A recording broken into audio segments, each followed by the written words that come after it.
There is one unique thing that happens only in Indian colleges. जी हाँ दोस्तों, मैं कैंपस प्लेसमेंट्स की बात कर रहा हूँ। अगर आप दुनिया की किसी भी यूनिवर्सिटी में देखिए, यूएस में, यूके में, ऑस्ट्रेलिया में, जर्मनी में, वहाँ पे कोई भी कॉलेज अपने स्टूडेंट्स को कैंपस प्लेसमेंट्स नाम की कोई अपॉर्चुनिटी नहीं देती है।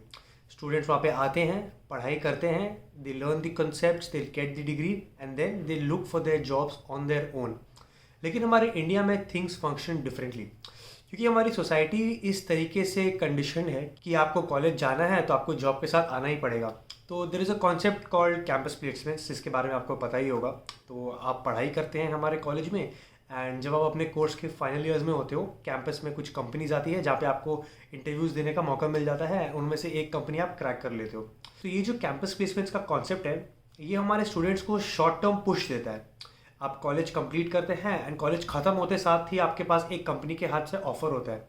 अब चाहे पैकेज हम जितना भी छोड़े, कुछ लोगों की 3 लाख, 4 लाख, 5 लाख, अगर आप आई टी आई देखें तो 20-25 लाख तक के पैकेजेस लगते हैं स्टूडेंट्स के।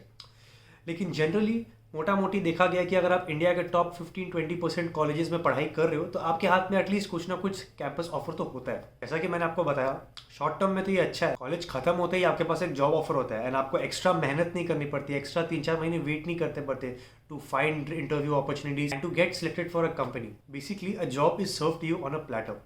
अब हम समझने की कोशिश करते हैं कि इंडिया में कैंपस प्लेसमेंट्स का कॉन्सेप्ट होता क्यों है। सबसे पहली बात तो मैं सोसाइटल कंडीशनिंग बोलूँगा। हमारी सोसाइटी में हम कंडीशन ही इस तरीके से हुए हैं कि आप कॉलेज इसीलिए जाना चाहेंगे कि आपको प्लेसमेंट लगे, आपकी कुछ ना कुछ जॉब लगे।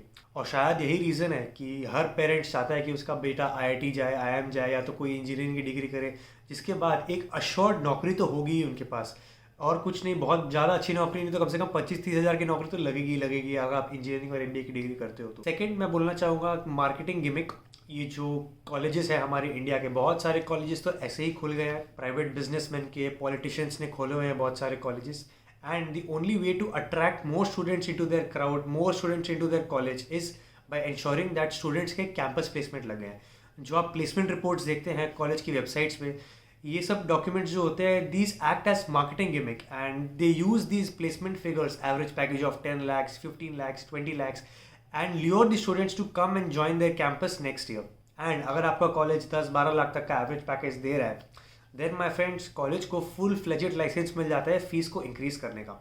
शायद इसीलिए एजुकेशन इन्फ्लेशन इतनी हाई रेट से बढ़ रहा है। जहाँ आईआईएम एक पब्लिक फंडेड इंस्टीट्यूट है, कुछ साल पहले तक उनकी फीस 14-15 लाख होती थी, आज उसी आईआईएम की फीस 27-28 lakhs तक पहुँच गई है।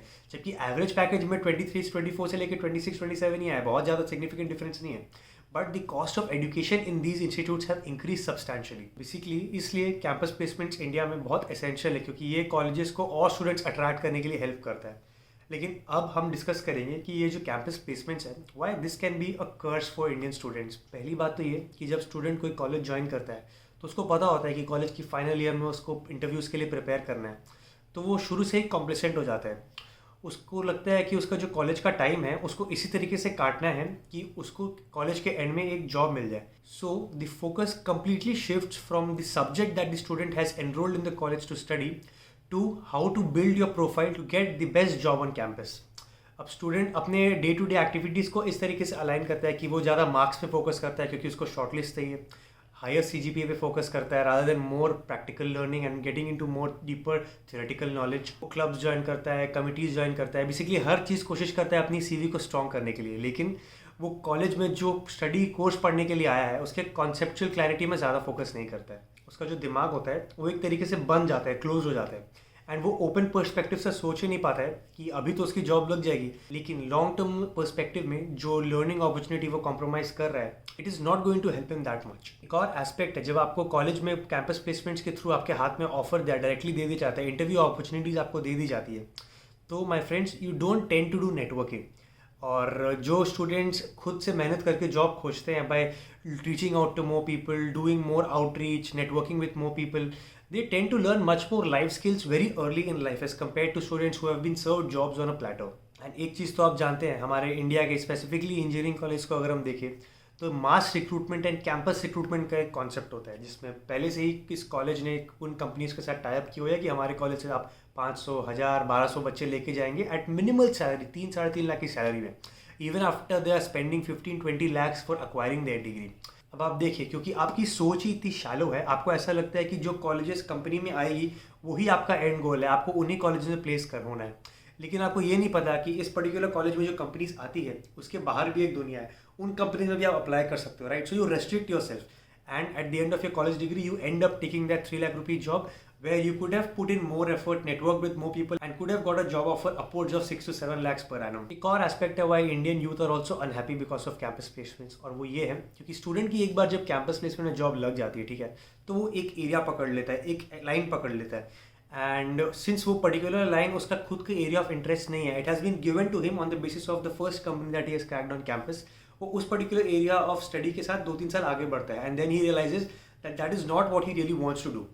तो कैंपस प्लेसमेंट का एक और ड्रॉबैक ये है कि even though the student is getting a job offer in hand, it is not giving him an opportunity to explore his own personal interests, and क्योंकि आपने अपनी पहली जॉब पाने के लिए ज़्यादा मेहनत नहीं की, everything has been serve to you on a platter, आपको जॉब स्विच करने का प्रोसेस ही बहुत डिफिकल्ट लगने लगता है, क्योंकि आपने नेटवर्क बनाना नहीं सीखा है, आपको समझ नहीं आता है how to go about researching the right company, how to make your resume proper.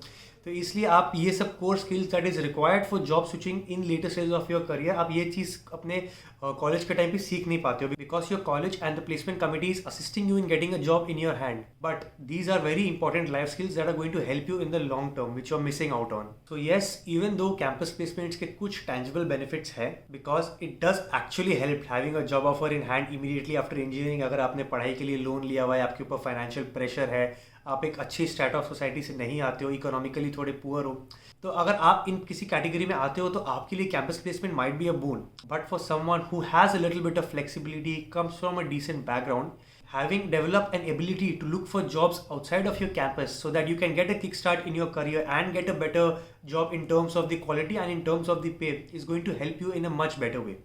आपको क्या लगता है, are campus placements really that useful, और are they really robbing you of future life skills? Please मेरे को कमेंट सेक्शंस पे लिख के बताइए, and please stay tuned for my next video.